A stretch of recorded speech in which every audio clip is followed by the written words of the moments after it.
Hi, Achim here from InnerSpace Explorers. Today I want to talk about a dive that I did in 2015, and I've basically been asked by a manufacturer, Scuba Pro to be precise, to perform a test on a regulator that came out there, which was the A700 MK25. And so for this particular dive test, I did a dive to 140 meters where I actually had an additional tank with me with air that I drained by just pressing the purge button of one of these regulators to see if it goes into free flow, if it builds up ice, whatever. And obviously I was breathing the same regulators on the dive. And so the test report was published at taucher.net, which is an online platform. Those of you in the German-speaking part of the world know this most probably. And back then there was a lot of discussion about the decompression profile I had for this dive, or actually the entire dive profile, which was published as well. And I'll show it to you here. And just recently somebody came up with this topic and asked me, and because I said back then at some point that I looked at it more like a no decompression dive, and everybody was like, what, 140 meters, no decompression, what are you talking about? And obviously there was decompression in this dive, but the way I looked at it was a little bit like it was a no deco dive, or let's say a recreational dive. And obviously not because of the depth, but in the end it was a bounce. And so I thought it's a good topic to talk a little bit about that and explain probably a little bit the thoughts behind this dive. So if you're familiar with ISE, and if you're familiar with the decompression strategies and the way we plan decompression, then you know that we say if it is a decompression dive, it's a technical dive. You, from your maximum depth, you ascend to about 66% of the maximum depth, and that's where you start your deep stops, and then you go all the way to the first gas change, and then from the gas change you slow down your ascent rate again to about 3 meters per minute, and so on and so on. So if you do a recreational dive, you ascend with a fixed speed, obviously, of about 10 meters per minute to roughly 50% of your maximum depth, and then you slow down to 3 meters per minute, and then you do your ISE minimum deco, what other people may call safety stops, whatever, and then you do your final ascent. And what you can see on this profile is that I basically came up all the way to 70 meters from 140, and that's when I kind of started my decompression, or basically where I started to slow down. And when you look closely, there's this yellow line, which is roughly the more or less the average depth, and that's about 70 meters. So you can see it's not about this yellow line, it's about the profile. And when you look at the profile, you can actually see that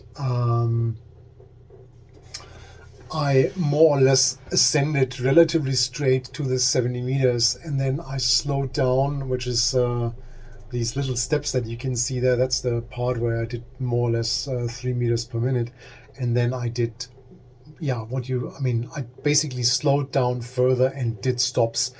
So parameters of the dive have been, it was a cold water dive, so 4 degrees Celsius, maximum depth was 138.3 meters, and the gases I used was Heliox 6 for depth, and then for as a travel gas in the beginning, and then obviously from 57 meters upwards was Trimix 2135, and then 50% nitrox and oxygen.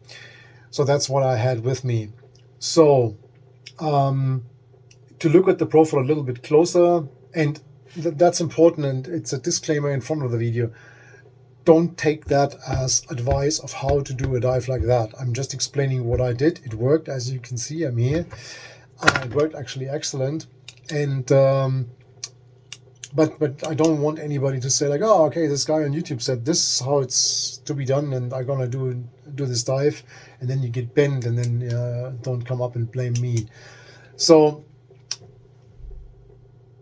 I did a very fast descent. So basically I reached 120 meters in 3 minutes. So that's 40 meters per minute descent rate. Then I spent 1 minute on 120 and performed the test with this regulator. And then I slowly, with roughly 8 meters per minute, I continued to descend the slope to 138 something. And then I actually started my ascent. And I had an ascent from 138 to 70 meters, which took me about 7 minutes. And then another 4 minutes from 70 to 57, where I spent 5 minutes on a gas change. So I switched gases and stayed there for 5 minutes. And then I kind of slowed down even more, breathing 2135 up to 20 meters. It took me 28 minutes. So it was not like 3 meters per minute. There was little stops in there, and they grew longer the more I approached the 21 meters. At 20 meters, I switched to 50% nitrox and spent 10 minutes there. And then actually I did all the stops, 21, 18, 15, 12, 9. And I did 10, 5, 7, 9, and 12. And then I spent 20 minutes on oxygen at 6 meters. So these 20 minutes on oxygen were actually longer than I expected to be there. I basically planned 10 minutes on oxygen, but that was up in the warm layers, and actually I can remember it was pretty beautiful. I was hanging around there, swimming, looking, fish, etc., and I just stayed in the water a little bit longer, but I would not have necessarily taken that time for my deco.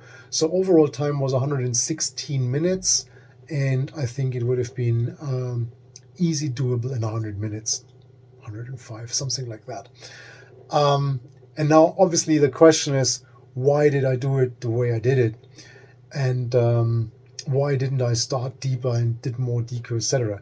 So the reason I did it that way is because I obviously did not really saturate at depth.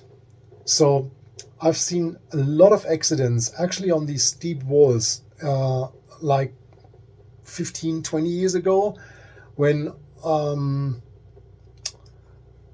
not to mention names, but there was a lot of decompression stuff published online from certain people. But all of this was based on very long bottom times at great depth. And I can remember that a lot of people did these bounce dives in our lakes on deep walls like 100 and 120 meters and got terribly bent.